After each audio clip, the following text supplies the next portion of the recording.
Hello and welcome back to our study of Peninei Halacha, the teachings of Eliezer Melamed Shlita. Well, here we are. It's Rosh Chodesh Menachem Av. People ask, can you say Good Chodesh? You can say Good Chodesh. It's not the best month for us, but we still say Good Chodesh. And we, of course, now are officially in the 9 days. Certainly for the Ashkenazim in the crowd, that means something. For the non-Ashkenazim, for the Sephardim, next week becomes a little bit more weighty, but certainly the 9 days are upon us, so we ask everyone to please be careful. We ask everyone to please continue davening for Chalei Tzva Gana Yisrael, and for Shleim L'chol Petzuah Yisrael, safety of our brothers and sisters in Israel. We learn each day Le'ili Nishmat Seren, Daniel Shimon ben Harav, Daron V'Sheli Yishem Kam Damo. So now with our more comprehensive study, as we're trying to squeeze this all in, through Tisha B'Av, we have the next couple of chapters. First is Sicha B'Samim V'Ishun. Aser Lasuch Afilu V'Malkum Katam Shebugaf V'Shemen V'Mishcha. So we can't anoint. That's the word anoint. I know it's an unusual word to use because we think of kings being crowned and anointed, but meaning we can't use any sort of salve, even a small place on your body with oil or any sort of cream or ointment. V'chein aser Lishtamesh B'Motzrei Kosmetika Ka'avakosu Mishchos Li'Pui Ha'or Ol Reach Tov. We don't use any sort of cosmetics, anything that will make our skin better or smell better. V'davka sichva shel tanag asur, but only a rubbing of this type of thing if it's for enjoyment. Aval sichva letzorach refuah mutaris. However, if it's for medical purposes, this would be allowed. Lefichach muter limroach vaseline. L'sadagimit svasayim v'chein muter limroach mishkei neged girud v'chein muter limroach mishkei neged yitushim. So therefore, if someone has chapped lips, you need to use chapstick, Vaseline, something like that. Or if you have any sort of skin affliction, or if, let's say, you have bites, mosquito bites, and you have to put on lotion, this would be allowed on Tisha B'Av. We don't smell spices on Tisha B'Av, because this has enjoyment to it. We have to limit the type of enjoyment or pleasure that we get on the day in which our Beis HaMikdash was destroyed twice. Some are lenient because this is not considered one of the 5 prohibitions.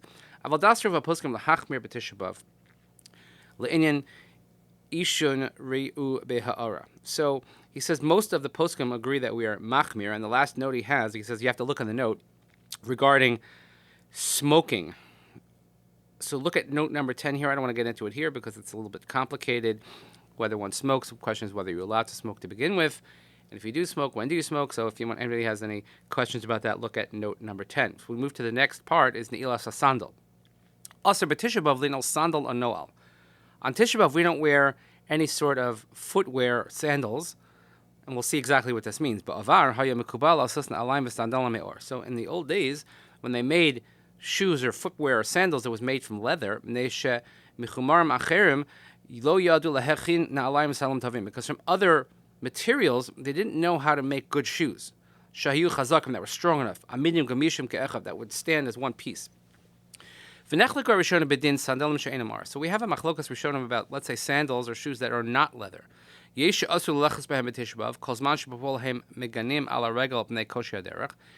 say it's prohibited on Tisha B'Av as long as, practically speaking, they protect your foot from walking on the difficulty of the terrain. And some do permit it, that even though it protects you from walking on the difficulty of the terrain, and this is how we paskin, ultimately speaking, practically. Let's explain this a little bit further. Let's clear this up. Because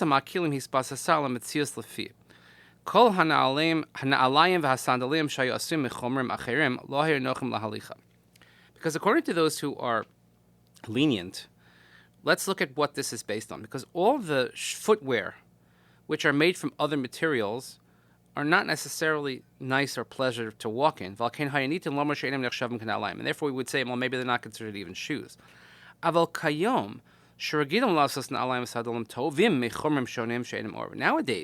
in today's day and age, where we have extremely comfortable shoes, which are made from non-leather materials, they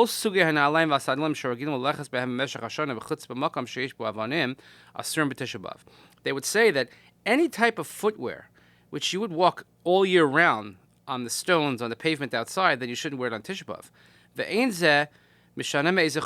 And it doesn't make a difference what they're made of. V'amnam b'dor hakodem, but in the previous generation, k'she'od lo yahayu regilum lasas na'alayim v'sandalim tavim mechomer machirim, hayu poskim shehetiru lalechas behem. In previous generations, where they didn't have good footwear that was made from other materials, so the poskim would allow you to wear those. Aval kechol she'over hazman v'yoser regilum lachin na'alayim etziras mishar chomrim mismatim ha'matirim lalechas behem. But the better the materials got in terms of making shoes as the time went on, they were less likely to be lenient. Lefichach, so he says, therefore, practically speaking, asal lalechas Tisha B'Av bena'alayim v'sandalim she'regilim lalechas behem b'chutz b'makom sheish bo avadim. One shouldn't on Tisha B'Av wear shoes or sandals that you would wear outside if there's pavement or rocks or something like that. Ve'ed ze mishanem me'ez chomer hemasim, and it doesn't matter what it's made of.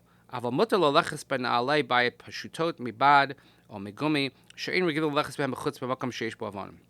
But you can wear something that's not like bayit, so like slippers or simple shoes that are made from rubber or something like that, which you wouldn't necessarily go outside with them if there are stones outside. Peninei because you could still feel the terrain on your feet.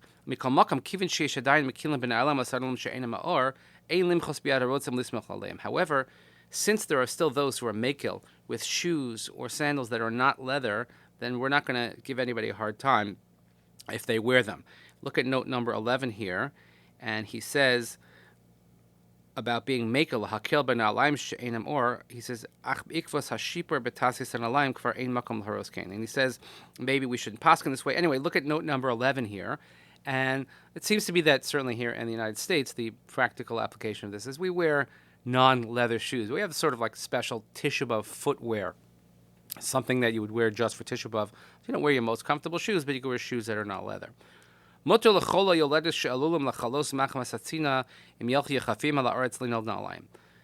who is sick or a woman who has just given birth, and because of the cold or by going barefoot on the ground, it will cause some sort of illness, then certainly they can wear shoes. Or let's say somebody's walking somewhere where you're worried about being bitten by a scorpion or something like that, then you could certainly wear shoes. Or if you're walking somewhere where the ground is dirty and we're worried about getting your feet dirty, you could certainly wear footwear. And a soldier who is on military operation, on duty, certainly can wear the army boots. Because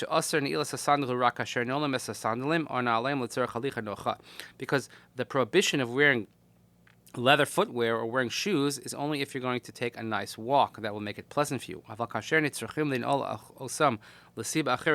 However, if you're wearing it for a different purpose, then there's no prohibition. If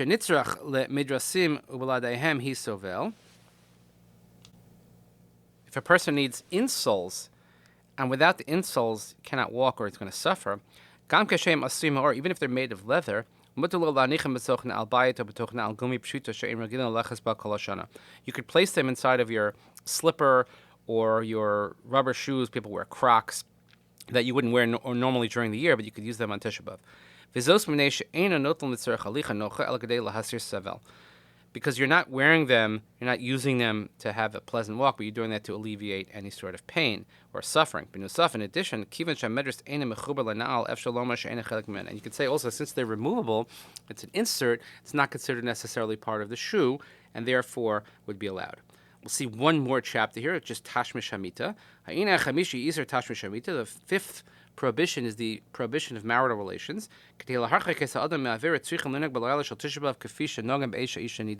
One should conduct oneself so that we don't get into Avera, that the way as if one's wife was in the state of Nida. There should be no contact one to another. They shouldn't sleep in the same bed. Shouldn't pass things to one another. And in the daytime, there is no obligation to follow the same prohibitions of Nida. But any sort of touching that has to do with affectionate manner is also prohibited. And also, if someone is sleeping during the daytime, they shouldn't sleep in the same bed. So that's as far as that goes. We'll see more as we go on, as we're covering ground in a very, very comprehensive fashion. So I want to just thank you for joining us. Chodesh Tov, everyone. Please continue davening for Chayil Yitzchak and Israel, for Shalom Israel. Say to our brothers and sisters in Israel. Nishmat and Daniel Shimon ben Harav. Thank you so much for joining us. Have a great day, and we'll see you here next time.